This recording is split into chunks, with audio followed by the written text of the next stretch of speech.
Madam ఇంకా మీ ప్రధాన demands ఏంటి? మా డిమాండ్స్ అంటూ ఏమీ లేవు మేడం. ఎందుకంటే మేము గవర్నమెంట్ టీచర్స్తో పాటుగా వాళ్ళకి ఈక్వల్గా మేము పనిచేసిన రోజులు ఉన్నాయి. ఇప్పటికీ చేస్తామనే చెప్తున్నాం, కానీ మమ్మల్ని తీసుకోలేదు వాళ్ళు. మాకు ఆ ప్రభుత్వం వద్దని చెప్పి మేము అందరం కలిసి ఆ ప్రభుత్వాన్ని ఇప్పుడు కాంగ్రెస్కి ఎందుకు ఇచ్చేసామంటే మాకు ఎంతో కొంత పాజిటివ్నెస్ వాళ్ళ మీద ఉంది కాబట్టి కాంగ్రెస్కి వేసాము. అందరితో పాటు మేము కూడా ఈక్వల్గా ఉంటున్నాం కాబట్టి మాకు కంపల్సరీ రెన్యువల్ చేయాలి.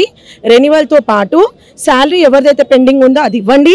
ఇప్పుడు ఈ నెక్స్ట్ మంత్లో మమ్మల్ని తీసుకున్నట్టయితే ఈ 3 months శాలరీ జూన్లో ఇచ్చినా మాకు ప్రాబ్లం లేదు, కానీ మేము స్కూల్కి వెళ్ళాలి, పని చేయాలి తక్షణమే అందరు టీచర్స్తో పాటు. Next thing, academic year start అయిన తర్వాత పాత విద్యా వాలంటీర్లు ఎవరైతే ఉన్నారో వాళ్ళే రెన్యువల్ అవ్వాలి. నెక్స్ట్ ఎవరైతే ఇంకా పోస్టులు మిగిలిపోయి ఉంటాయో అప్పుడు కొత్త వాళ్ళని తీసుకోమని చెప్పండి. ఇంకోటి ఏంటంటే మాకు డిఎస్సిలో వెయిటేజ్ ఒకటి కావాలి. ఇది ఫస్ట్ డిమాండ్ అంటే ఇదే అండి. కాకపోతే మేమందరము తక్షణమే జాబ్లోకి వెళ్ళాలి. మేమందరం కోవిడ్ టైం నుండి చాలా అంటే చాలా బాధపడుతున్నామండి. ఎందుకంటే మా దాంట్లో ఇప్పుడు ఆల్రెడీ 40 years అబవ్ వాళ్ళు చాలామంది ఉన్నారు.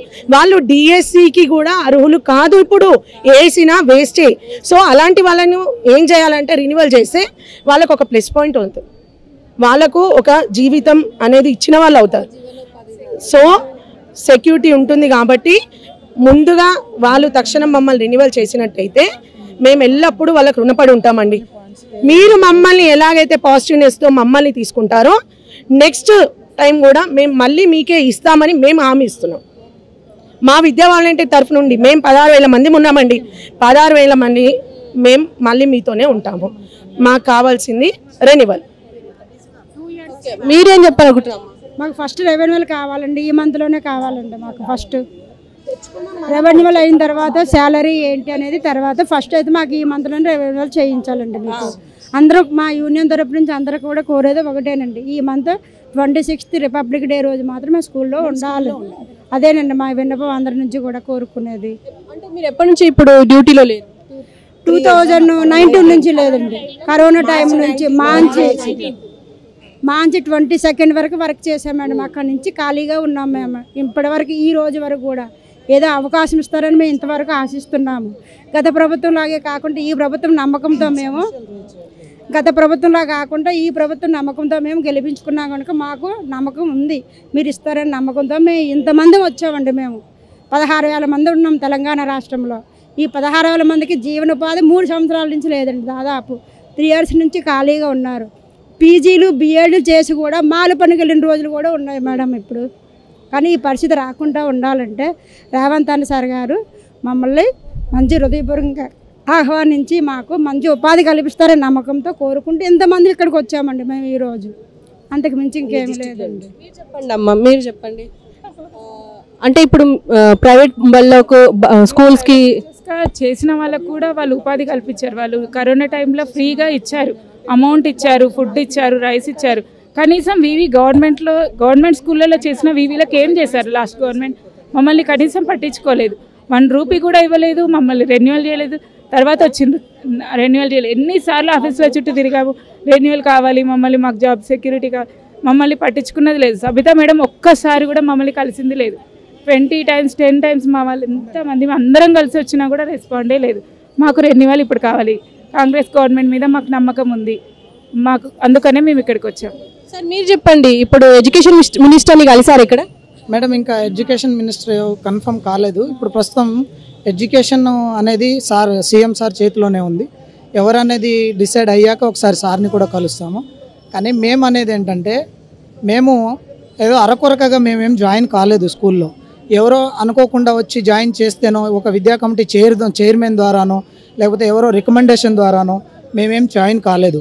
As per rule and regulation and roster points, with roster points and education, every point to point ఎడ్యుకేషన్తో పాటు విత్ టెట్. ఇవాళ రెగ్యులర్ టీచర్సే 96,000 మంది ఉన్నారు టెట్ లేనోళ్ళు. కానీ ఇవాళ మా దగ్గర మేము ఇప్పుడు విద్యా వాలంటీర్లు అనే ఒక చిన్న పేరుతోటి ఒక రెగ్యులర్ టీచర్కి కావాల్సిన దానికంటే ఎక్కువ ఎఫర్ట్ ఇచ్చి పనిచేసాము. అయినా కూడా మమ్మల్ని చిన్న చూపు చూసి మాకు ఇచ్చే జీతాన్ని కూడా 3 నెలలకి 6 నెలలకి వేస్తున్నా కూడా మా యొక్క విధి నిర్వహణలో ఎక్కడా కూడా మేము తలొగ్గకుండా ఏ హెచ్ఎం గారు అయితే మాకు ఎలాంటి ఇన్స్ట్రక్షన్స్ ఇస్తారో అలాంటి ఇన్స్ట్రక్షన్స్కి ఫాలో అయ్యి ఒక రెగ్యులర్ ఉపాధ్యాయులు లక్ష రూపాయల పైన జీతాలు తీసుకునే వాళ్ళతో పోటీపడి మరి విద్యా వ్యవస్థని బలోపేతం చేయడంలో విద్యా వాలంటీర్లుగా మేము ముందున్నాము. అయినా కూడా గత ప్రభుత్వం, అంటే మేము ప్రభుత్వాన్ని వ్యతిరేకించట్లేదండి, మా బాధని పట్టించుకోలేదు అంటున్నాము. ఎందుకంటే ఒక కరోనా పాండమిక్ సిచ్యువేషన్లో ప్రైవేట్ యాజమాన్యంలో ఉన్న టీచర్కి అందాల్సిన కనీస బియ్యం కూడా మా యొక్క కొంచెం ఆగండి మేడం, మా యొక్క మిత్రులకు ఇవ్వలేదు మేడం. ఒక నల్గొండలో ఒక హిందీ పండిట్ మేడం గారు లైవ్ వీడియో పెట్టి 2 పాపలను పెట్టి లైవ్ వీడియో పెట్టి నాకు తినడానికి తిండి లేదు అని చనిపోతే ఆ వీడియోని కూడా కనీసం ఒక ప్రభుత్వం పట్టించుకునే పరిస్థితిలో లేకుండా మేము ఎందుకు చేశాం మేడం, ఈ తెలంగాణ రాకముందు ఇన్ని చదువులు ఎందుకు చదివాము అని మేము ఒక్కొక్కసారి బాధపడే పరిస్థితికి దిగజారిపోయాము. ఇకనన్నా కొత్త ప్రభుత్వం వచ్చింది, మా బాధల్ని పట్టించుకుంటుంది. దానితో పాటు మాకున్న ఈ జీతాలు మాకు వచ్చే జీతం ఎంత మేడం? 12,000తోటి మేము 3 నెలలు 6 నెలలకి ఇచ్చినా కూడా మేము సంతోషంగా పనిచేసాము, ప్రభుత్వానికి పనిచేసి పెట్టాము. అయినా కూడా మేము ప్రభుత్వానికి కనబడలేదు. ఇవాళ 16,000 కుటుంబాలు రోడ్డున పడ్డాయి. దగ్గర 4 సంవత్సరాలు కరోనా పాండమిక్లో మేడం ఒకళ్ళ గడప ఇంకొకళ్ళు తొక్కని పరిస్థితి.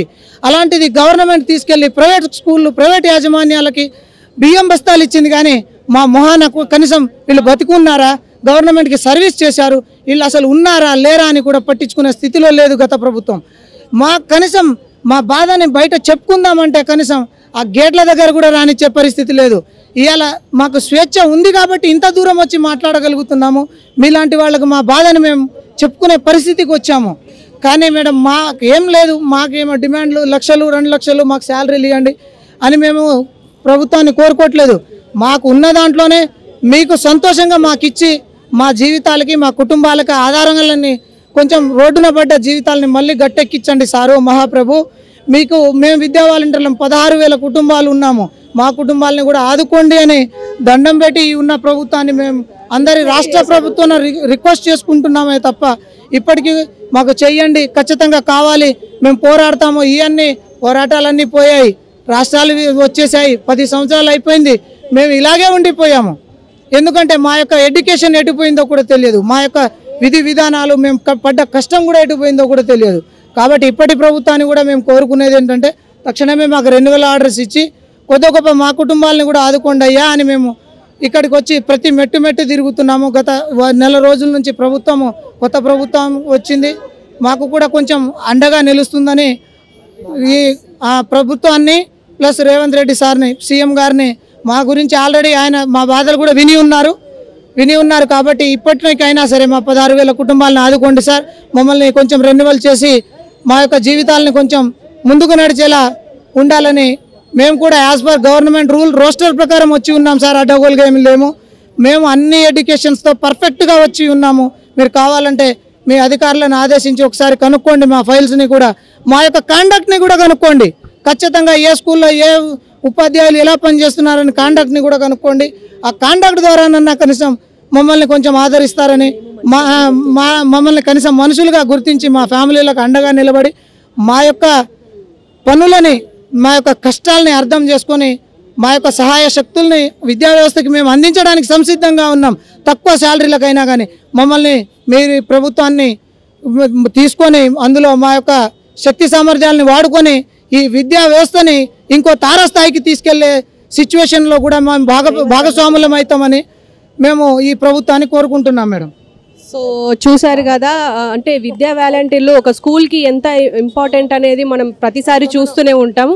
అది ఇప్పుడు చెప్పే గురువుకే ఇక్కడ సంక్షేమం కల్పించలేకపోతున్నారు. గత ప్రభుత్వంలో జరిగిన అవకతవకలు కూడా చూసుకోవచ్చు. అదేంటంటే బీఆర్ఎస్ ప్రభుత్వం అసలు వీళ్ళని పట్టించుకోలేదు అని చెప్పేసి వాళ్ళంతటా వాళ్ళే చెప్తున్నారు. అది దాని గురించి మనం ఇంకా చెప్పుకుంటూ పోతే వాళ్ళ మాటల్లోనే విన్నాము ఎంత దౌర్జన్యం జరిగింది అనేది. దాదాపు 3 సంవత్సరాలుగా అసలు ఏ జాబ్ లేకుండా ఉన్నారు అని చెప్పేసి మనకు తెలుస్తుంది. సో ఇది ఇక్కడ సమాచారం. సార్, నా పేరు విష్ణుప్రియ. గత ప్రభుత్వం చేసిన తప్పు వల్ల 16,000 మంది విద్యా వాలంటీర్లు రోడ్డుపైకి వచ్చారు.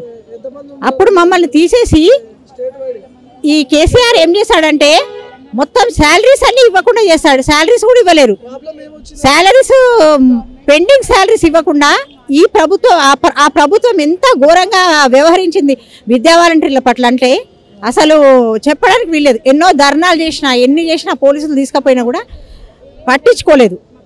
కనీసం ఇప్పుడైనా మన ప్రతి ఒక్కరి 16,000 మందిని రెన్యువల్ చేసి తగినంత ప్రాధాన్యత ఇచ్చి ఏ స్కూల్లో ఖాళీ ఉన్నా ఆ స్కూల్లోకి పంపించి విద్యా వ్యవస్థకు మేము ఒక మనుగడగా పనిచేస్తామనేసి మేము ఆశిస్తున్నాము.